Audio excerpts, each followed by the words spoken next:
What's up? It's Marco, Sage of Soccer, and today I want to talk about the U.S. men's national team culture and how I feel it's gotten worse over the past few months. This is a video that I've wanted to make for a while, but every time I really come out and try to record it, it always comes off as being a little bit mean, and not in like, oh, I'm criticizing players so I'm being toxic, like in a I'm actually singling out some guys and attacking them kind of way. And I don't want it to be like that, but I feel like it does need to be talked about the culture of this team and how it's really gotten worse over the past few months.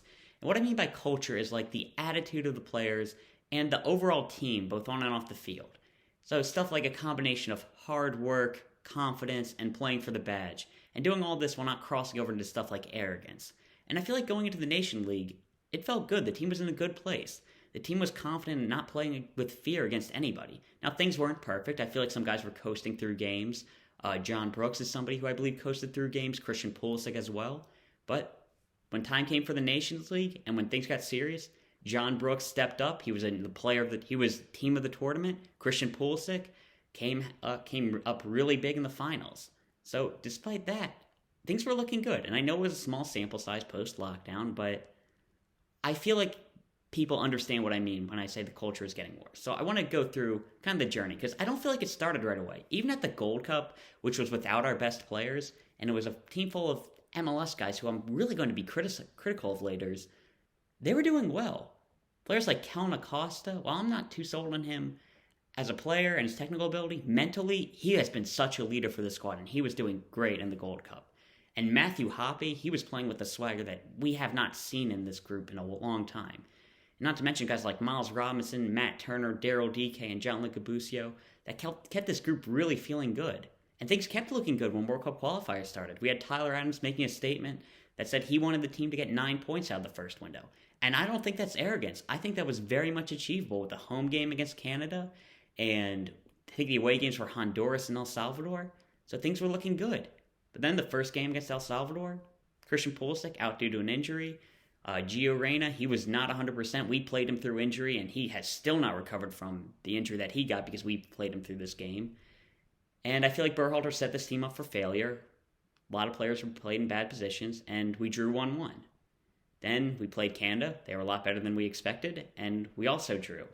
And then we were losing in the first half against Honduras before turning things around. So I think the feeling started to change around this team. We had journalists coming out in droves saying how tough CONCACAF was and how it's impossible to win away from home and how in the World Cup qualifying of old, just getting a draw would be good enough and we should be happy with that. We should be celebrating. Even though we were down against Honduras, we got a win. That's huge. We should not have expected that. But I don't think the team really believed it yet. Or I don't think guys like Pulisic, McKinney, Dest, the new generation of guys really bought in. But it didn't really matter because the next window when we had an our away game, we played against Panama. And Berhalter rotated the team and played a bunch of veterans. And they believed that they weren't able to win, and they lost. And as the team continued to recall players who were part of the failed World Cup qualifying bid in 2018, there were more and more players who started to believe that. Come the next window, Paul Arriola is immediately talking in an interview after the game, a game that they drew against Jamaica that they could have lost had Walker Zimmerman not gotten away with a foul or gotten bailed out by a ref. And he was saying, we couldn't have won. Just getting anything away from home in CONCACAF's good enough. This was an extremely winnable game in Jamaica. They didn't even have like a crowd there. I think the stadium was at like a quarter capacity. But it didn't matter. We were outside the United States. We couldn't win. And I feel like that's when the idea really started to stick with the team. The idea that the team wasn't good enough to win away from home. That idea took over. So the confidence of the team that I was talking about, the swagger that we played with, that was gone. And we were kicking guys like Matthew Hoppe off the team. We were kicking guys like John Brooks off the team, who, well, Matthew Hoppe, he hasn't been playing at all, but neither had MLS guys when they were called up, so just throwing that out there. But the idea was really taking place in the team that we weren't good enough. And when that confidence is gone, that's a big part of the culture. And then playing for the badge, well, I look at guys like Walker Zimmerman when they say, oh, fans should just be happy with qualifying. We're not going to pay attention. The fans can say what they like. We're just going to get our results on the field. He doesn't like the fans. And you have to imagine that hurts when you're playing for a national team and you're not a big fan of the people cheering you on. You're not playing for the badge. And that's something that this team had. Guys were stepping up and playing great in the national team. And when it was full of dual nationals like Dest, Musa, John Brooks, we were still elevating our game when the international window came around. And I think Tim Weah does that. He's the only player on this team who elevates his game in the national team. Sure, that's down to the manager not setting up the team to win, but at the same time, like, Berhalter's not making the team actively worse. He's just not getting the best out of them. And I could say the same thing about Thomas Tuchel's not getting the best out of Christian Pulisic, but I feel like they perform about the same, whether you're in Chelsea or whether you're playing in Columbus. So now the only thing left with this team, the only part of their culture left is the hard work. So it's exactly like it was back before. In 2018 and 2014, we're just a hard-working team that'll do its best, and maybe, just maybe, if results go our way, we can get to the knockout round of the World Cup. That's it.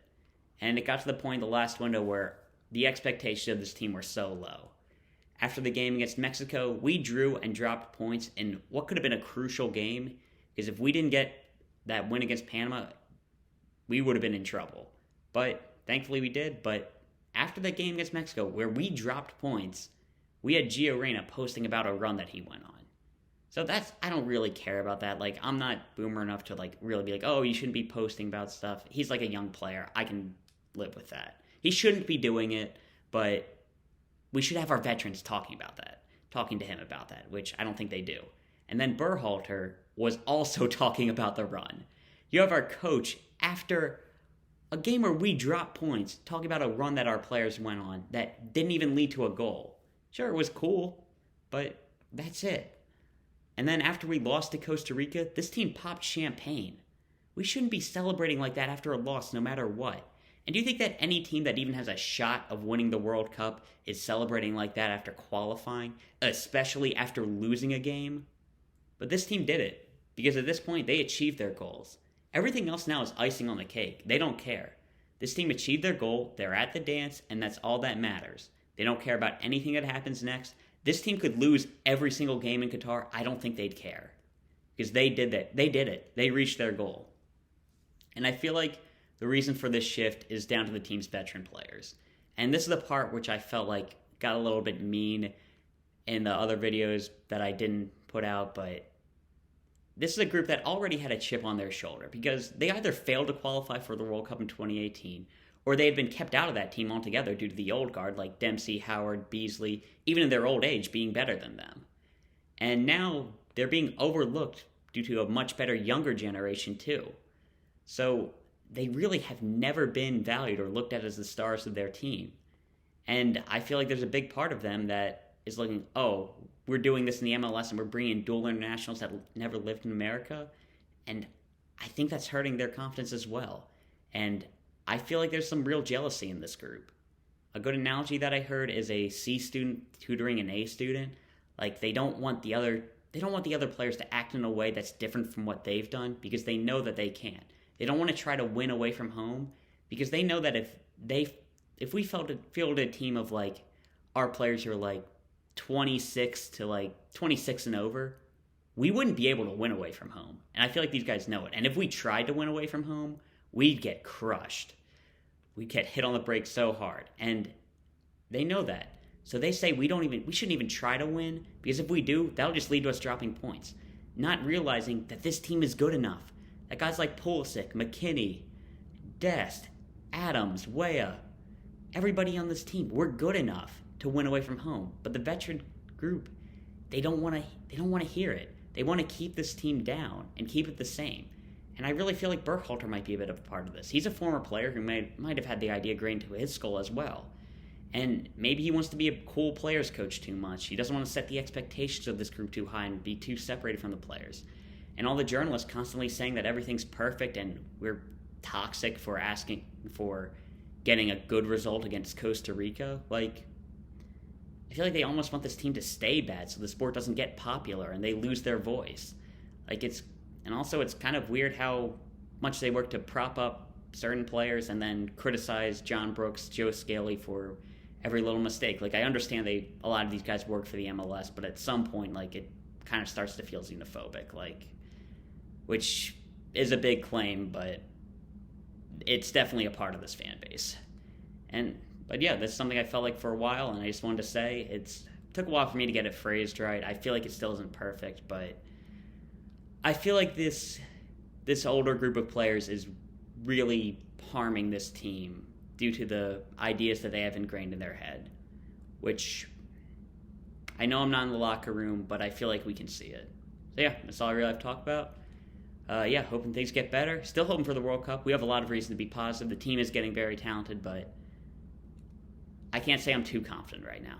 That's all I'll talk about right now. See ya.